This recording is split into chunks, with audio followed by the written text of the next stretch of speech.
flower in the crannied wall. I pluck you out of the crannies. I hold you here, root and all, in my hand, little flower. But if I could understand what you are, root and all in all, I should know what God and man is.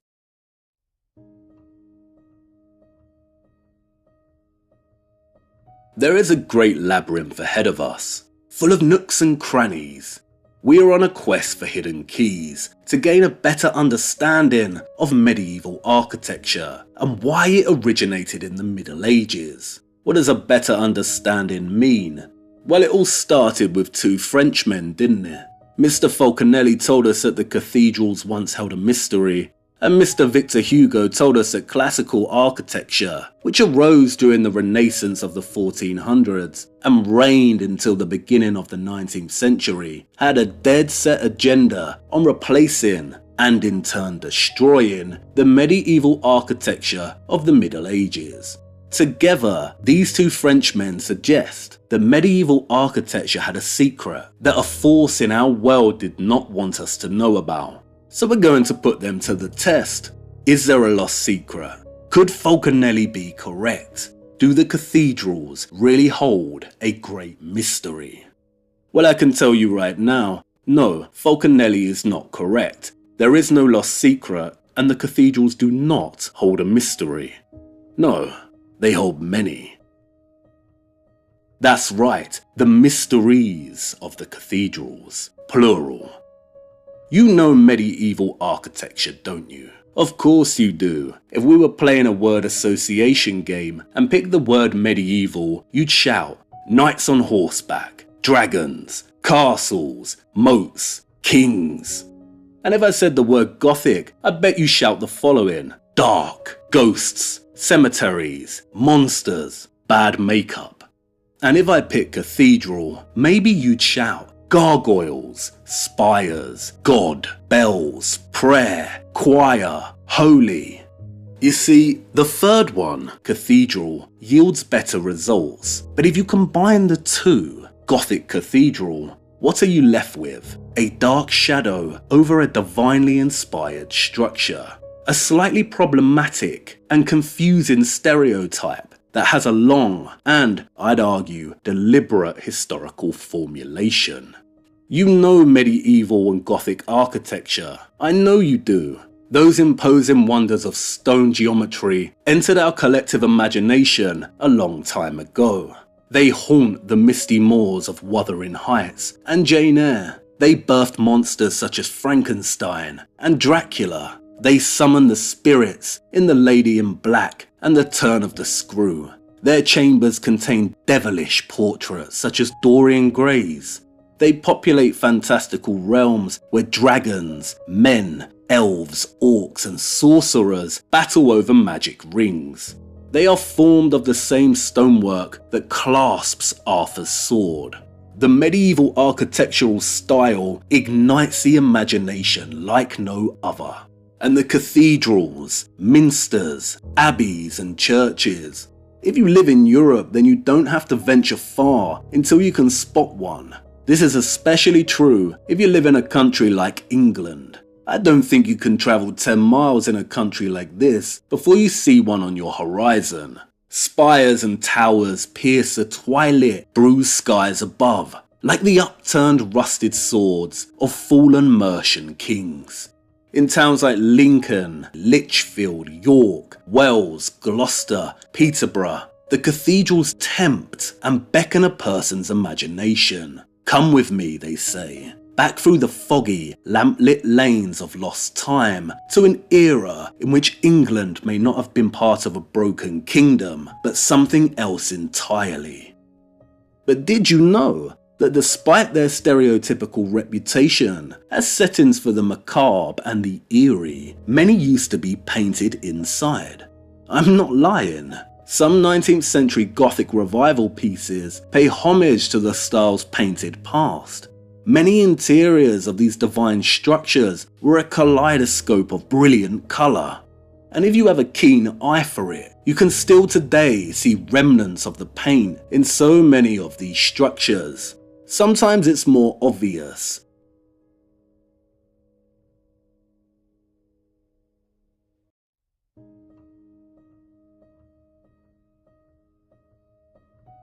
Sometimes it's subtle.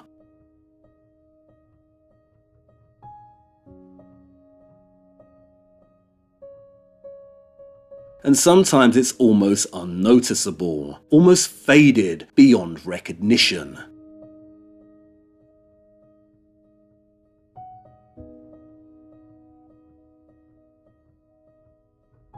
Greens, blues, yellows, reds.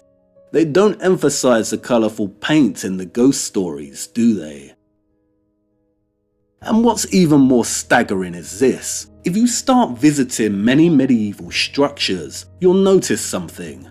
The stone outside, especially on the north and west facing exteriors, is very aged. As expected, right? If a minster is over 700 years old, then you'd expect time has left its mark, especially the places that don't get much sun.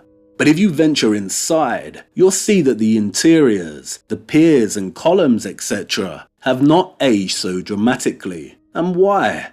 Because they were not exposed to the elements, the weather outside. So why did most of the paint disappear? It wasn't time, no. It was scrubbed away by man. And why? Could the painting have told a certain story? A different story, perhaps? And painted by whom? Well, that's an obvious one, isn't it? Craftsmen. The butcher, the baker, the candlestick maker, the tanner, the painter, the shoemaker, the apothecary, the carpenter, the cloth maker, the mason. These are the guilds of the medieval period. The medieval stonemason was not just anyone with a mallet and chisel. They were highly skilled craftsmen, at once an architect, engineer, builder, an artist and visionary, with a boldness and courage like no other. The medieval stonemason system was a hierarchy of three classes: apprentice, journeyman, and master mason.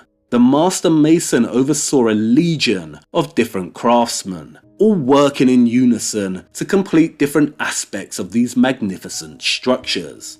And in the hunt for faded patches of paint, you may stumble across something else no less extraordinary: the mason's signature on the stone.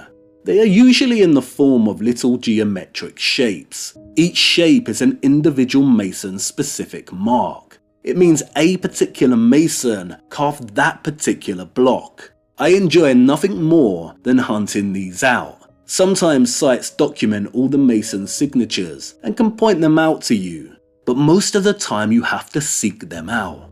It's all about slowing down and starting to look closer. Sometimes from afar, an arch is just an arch, but if you really look, you may see traces of the work process. Individual stones numbered, indicating their intended placement in the arch. The nooks and crannies of real masonry.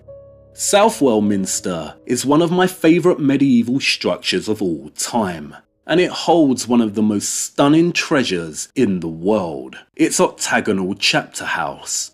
If you can, then don't wait. Go and see for yourself the Leaves of Southwell, the finest stonework in all of England.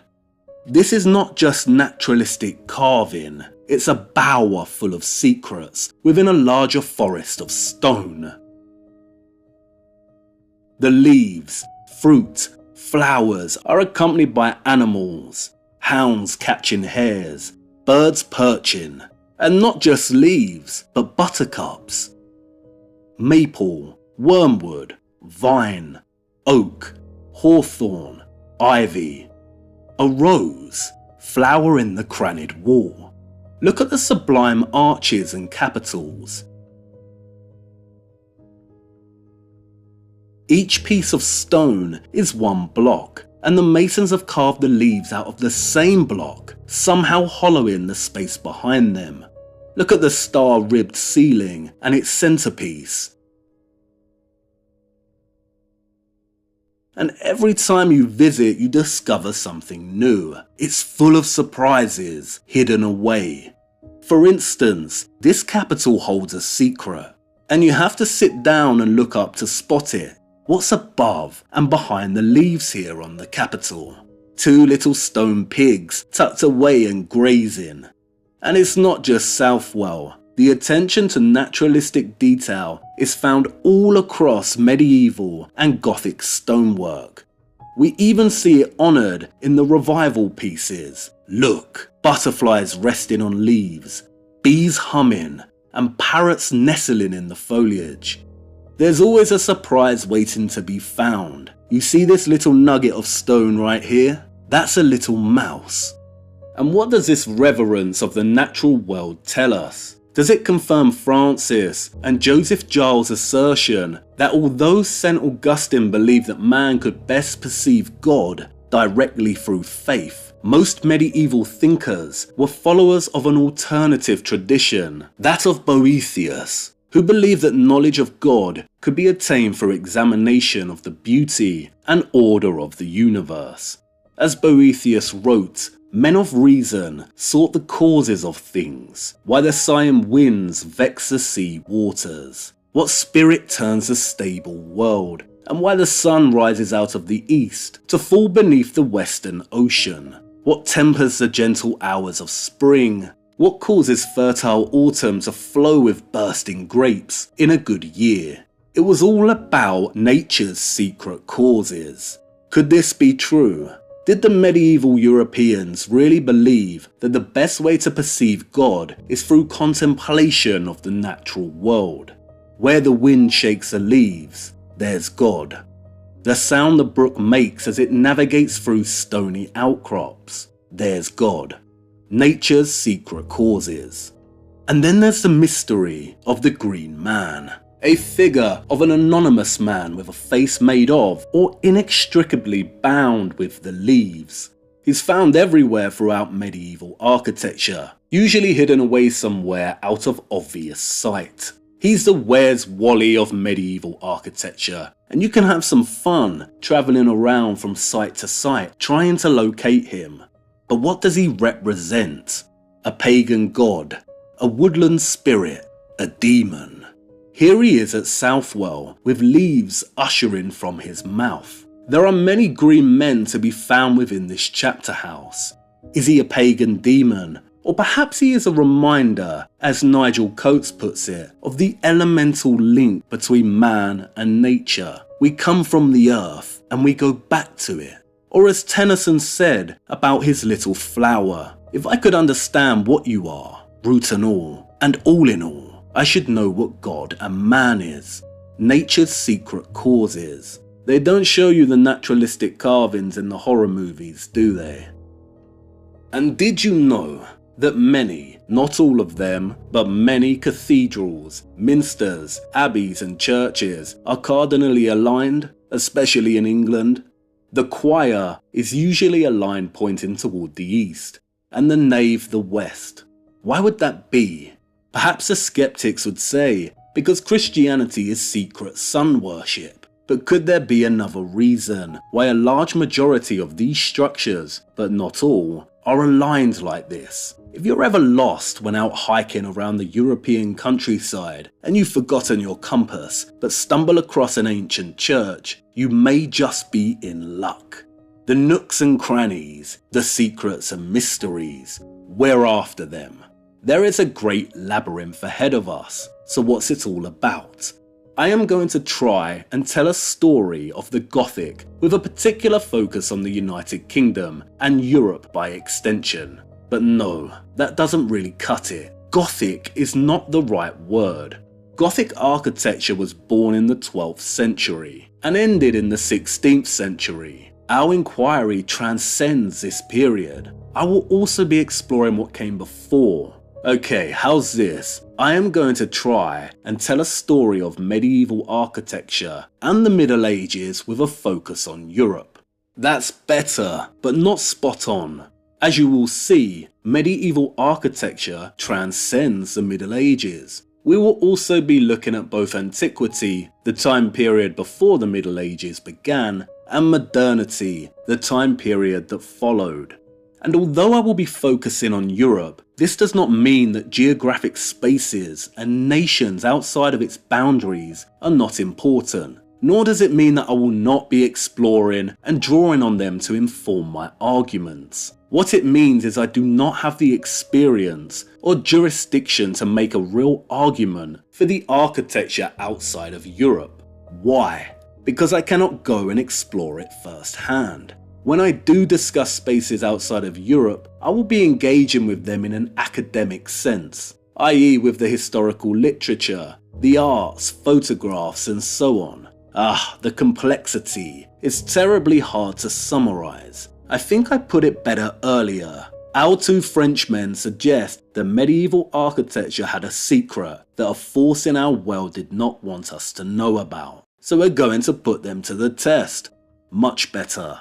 I am hoping what we discover will help shed some light on other matters, two of which I will outline now. The first is a certain theory that's been floating around for some time now. Have you heard of it?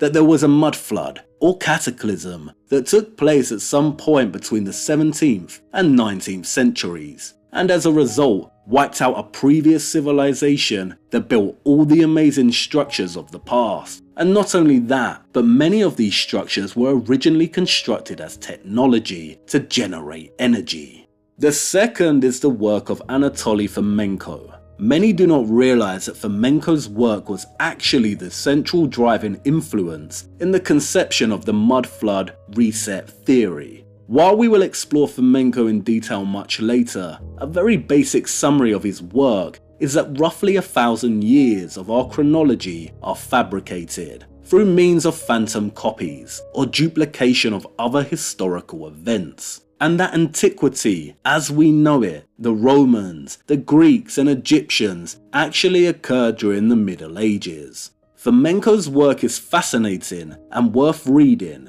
even if you do not agree. And as you will see, I both disagree and agree with Fomenko on a lot of points. Through all of this, I will be making a handful of arguments of my own in relation to the Middle Ages and medieval architecture, spanning topics such as technology, historical fabrication, theology and spirituality, social and economic politics. And it's worth outlining now some central, overarching questions that I intend to ask and investigate. Does the birth of Gothic architecture in the 12th century demonstrate that the real industrial revolution of Europe actually occurred during the Middle Ages? Was the Industrial Revolution that took place in Great Britain between 1760 to 1820 not really a technological revolution at all, but an applied expansion of pre-existing technology and formulated with the aim of destabilizing Europe and establishing globalization, and by extension, globalism? Was there an attempt to implement globalization during the 14th century that failed and resulted in a catastrophic end to the Middle Ages? If so, why did it fail? Well, that sounds a little serious and boring, right? But really, in essence, it's like I said before, we are on the quest for keys to put our two Frenchmen to the test. And what is a key? Well, just about anything really. A key could be a piece of architecture, it could be a book, a painting, a poem, a map, a geographical location, a word, a name, a sentence, a symbol. It could be from antiquity, the Middle Ages, the 19th century, or even our current era. Absolutely anything. If it opens a door, it's a key. But this doesn't mean all keys are useful either. Some open doors only for you to reach a dead end later down the line. And no doubt this will happen to us, but the keys are the goal. And I'd like to share with you now one of the keys that we'll explore in much detail later. Finding keys is like falling in love or falling asleep. You cannot orchestrate falling in love, you can't force this one, and you cannot force sleep. You cannot will yourself to sleep with your mind. If you do this, you'll be up all night tossing and turning. But if you let go, it tends to happen naturally. You fall. It happens unexpectedly. Keys are the same. You can't find a key if you're looking too hard. If you're going here and there with a theory or preconception in mind, the keys find you. but you have to be open enough to even realise what they are. It was my lady's birthday, and I took her to Wales. Lucky girl, right? Very lucky indeed, for I had no idea, but a very special key was waiting. This key is a certain type of key, a cross key. Wait, instead of me explaining it to you, just follow me. Long afloat on shipless oceans, I did all my best to smile, till your singing eyes and fingers drew me loving to your isle, and you sang, sail to me, sail to me, let me enfold you. Here I am,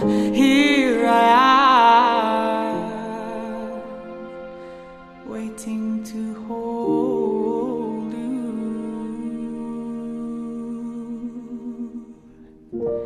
Did I dream you dreamed about me? Were you here when I was forced out? Now my foolish boat is leaving, broken love alone on your rocks. For you sing, touch me not, come back tomorrow. And oh my heart shies from the soul.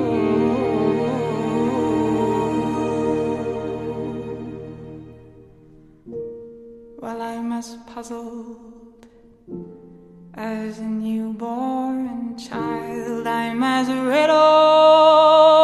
as the tide. Should I stand amid the breakers, or should I lie with death my bride? Hear me sing, swim to me, let me enfold you. Here I am,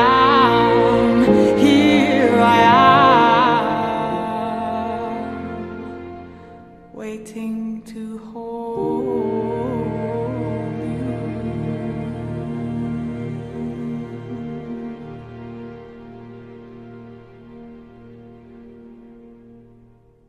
Do you know what this is? This is the Living Waters.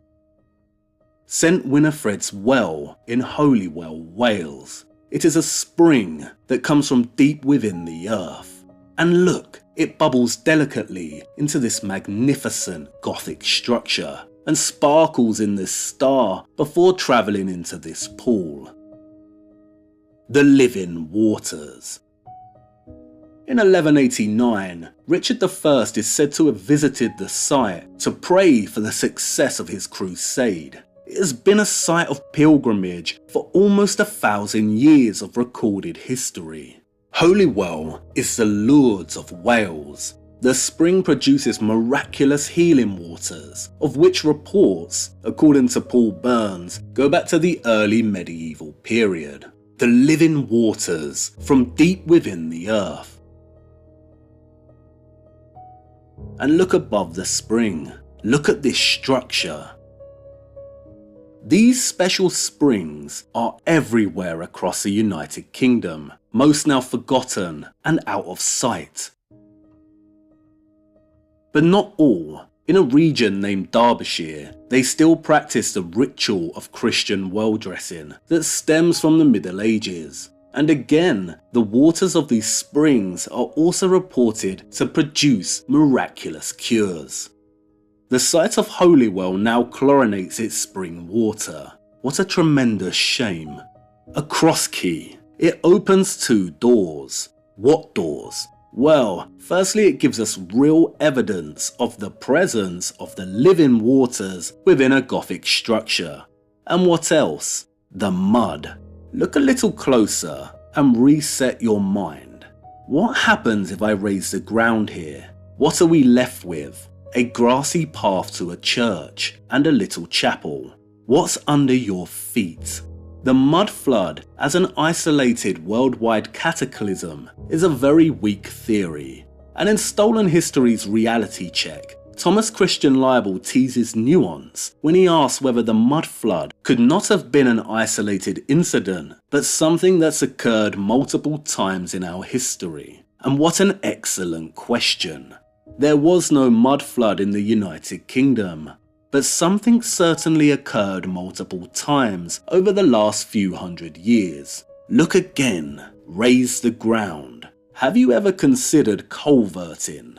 A culvert is a man-made structure that channels water past an obstacle. In essence, it's a subterranean waterway or a sewer. They come in all sizes. They can be used to redirect water, for sewage, even transport, and it's been going on for centuries. You have to shift a lot of land to build culverts. When they are found beneath roads, they are frequently empty. Who famously built the roads? In The Lost Rivers of London, Nicholas Barton tells us there exists, unknown to most Londoners, a whole system of underground rivers beneath the streets, as intricate and mysterious as those which pour from cave to cave in the heart of the Pyrenees. There was no mud flood in the United Kingdom.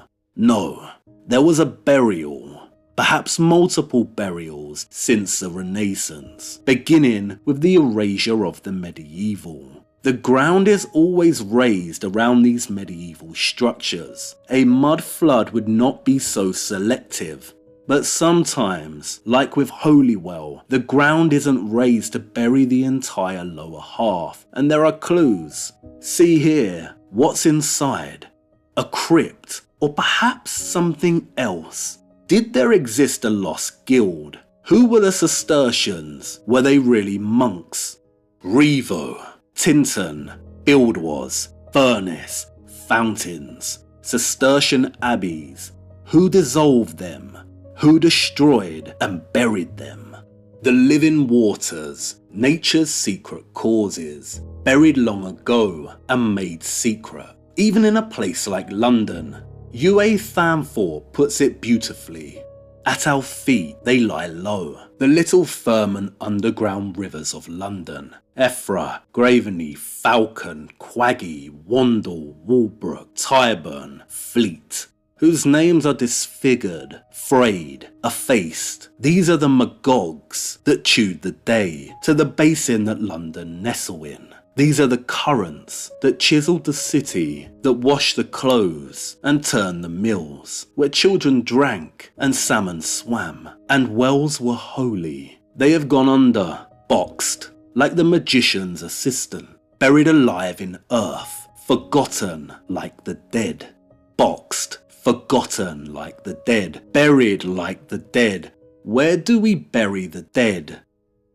Tennyson wrote his poem, Flower in the Craned Wall, at Wagoner's Wells in East Hampshire, England. It's a series of man-made ponds with connecting streams. They created the ponds in the 18th century. There are so many examples such as this all over the country. You see, all those old watercourses and streams from the springs had to go somewhere. You can't just shut them off. They must be redirected, pulled, repurposed as fountains, controlled. The creation of many English stately homes in the 18th century serve as an example of a redirected, repurposed and revised medieval water system.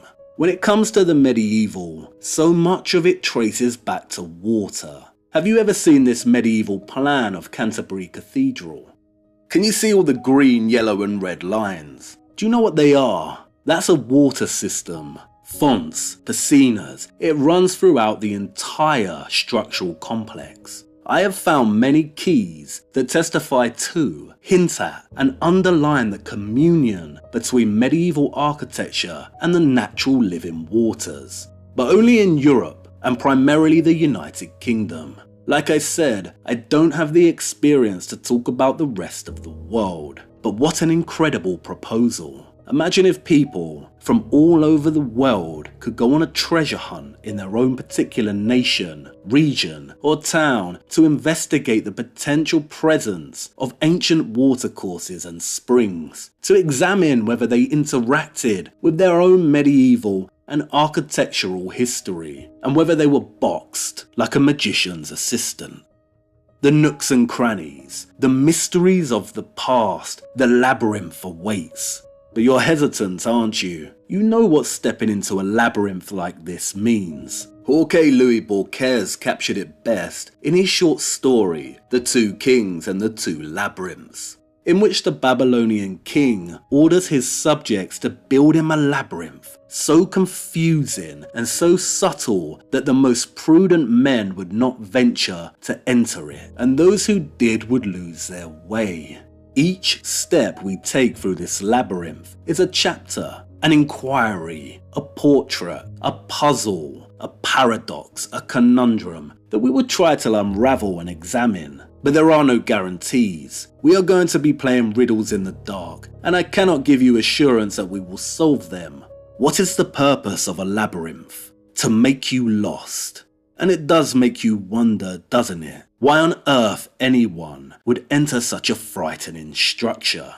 Quite simply, to revel in their own bewilderment. It's time to begin. Oh, and I almost forgot, an important question. You don't have a phobia of minotaurs, do you? No? Well, that's good news. Just me then. Okay, enough chit chat. Let's get going. Our first puzzle isn't going to solve itself.